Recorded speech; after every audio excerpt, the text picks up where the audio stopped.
mga madam, it's me again, your mamita.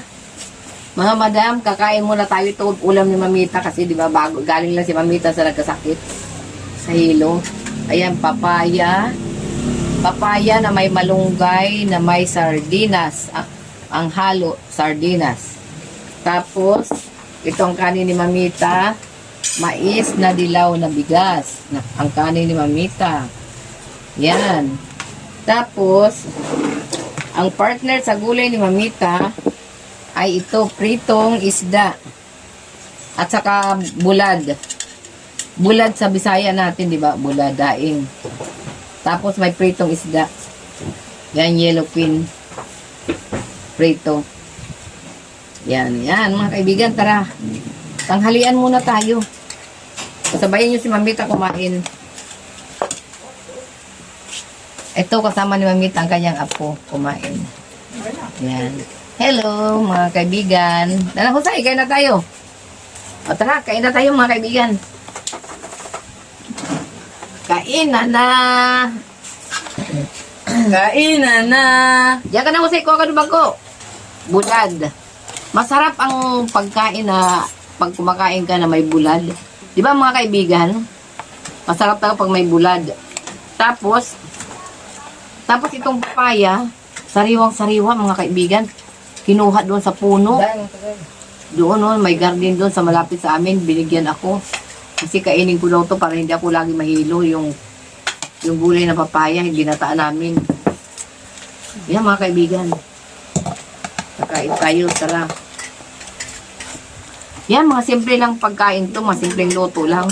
Saglit lang kakainin. Saglit lang kakainin to. Hindi ba mga kaibigan?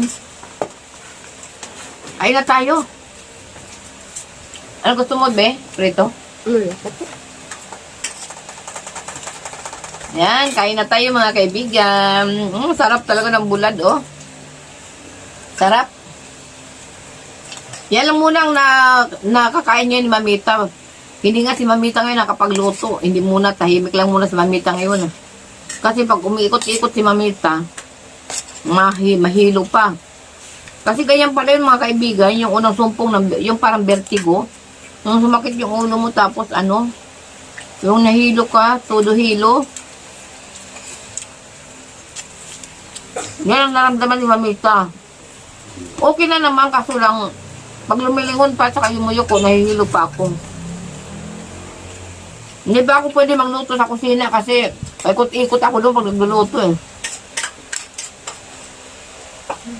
Dito muna ako. Nag-aantay ako ng luto.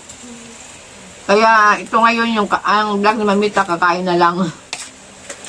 Hindi si mamita yung nagluto. Kasi bawal pa si mamita eh.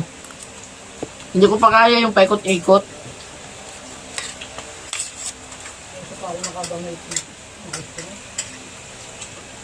Kain tayo mga kaibigan. Sarap kumain. Bigat na kanin. Yung mais. Ito talaga, bilib talaga ako nito mga kaibigan, mga madam. Bilib talaga ako nitong kanin na mais. Kasi nung dinala ko sa hospital nila, yung sinugod nila ako nung Monday, nakaraang Monday, nung May 16. Ay, April 16. Ano, yung kinik yung mga laboratory ko. Kinikiskan si mamita, CT scan, at saka ACG, lahat ng mga laboratory ginawa kay mamita. Normal naman, talagang hilo lang talaga dahil yung vertigo pala yun. Yung ano ko, yung biglang hilo na umiikot yung paningin ng bahay namin. Ganyan, naranasan ni mamita talaga. Di ba nagtitinda si mamita? Pag galing ni mamita ng malingke, yun na.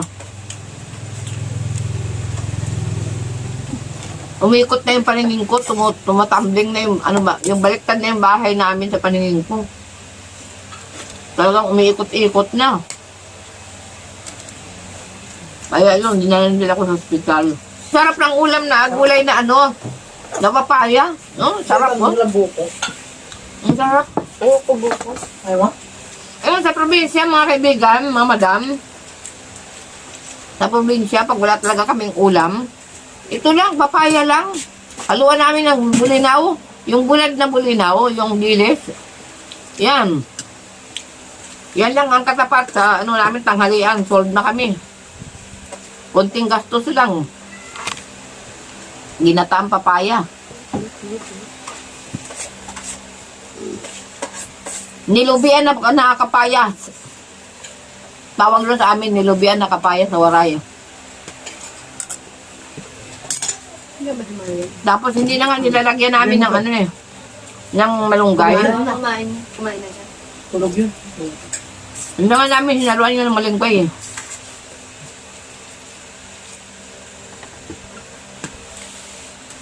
Mga kaibigan, sa sunod na lang si Mamita magbablog. Siguro mga sunod na linggo. Yung ibang mga ano. Kasi ano pa eh. Nilalam. Kaya ano pa si Mamita, yung lubat pa. Lubat pa talaga. Nag-recover pa na maayos si Mamita. Kasi yung ano lang tayo, Mamita, yung hilo. Yun na lang. Pag nawala na yung hilo ko, yan. Hyper na naman si Mamita. TikTok na naman si Mamita.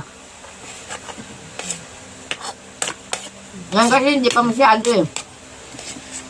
Hyper moves. Pag na-hyper na si Mamita, yan, makikita nyo na naman. Kaya ano muna ako ngayon na makita nyo yung mga pagkain ko para makita nyo ako. O yun lang mga madam, nagustuhan nyo ba yung pagkain ni Mamita? Nagustuhan nyo ba mga kaibigan, mga madam? Yung ulam ni Mamita, bulad at saka papaya na may gata. Nagustuhan nyo ba yan? Tapos nagustuhan nyo rin ba yung kanin ko? Sa sunod bukas ulit, magbablog ako. Huwag nyo lang kalilimutan, mga kaibigan, mga madam.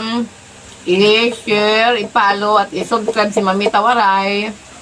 Sa sunod ulit, magluluto tayo ng mga ulam. Thank you!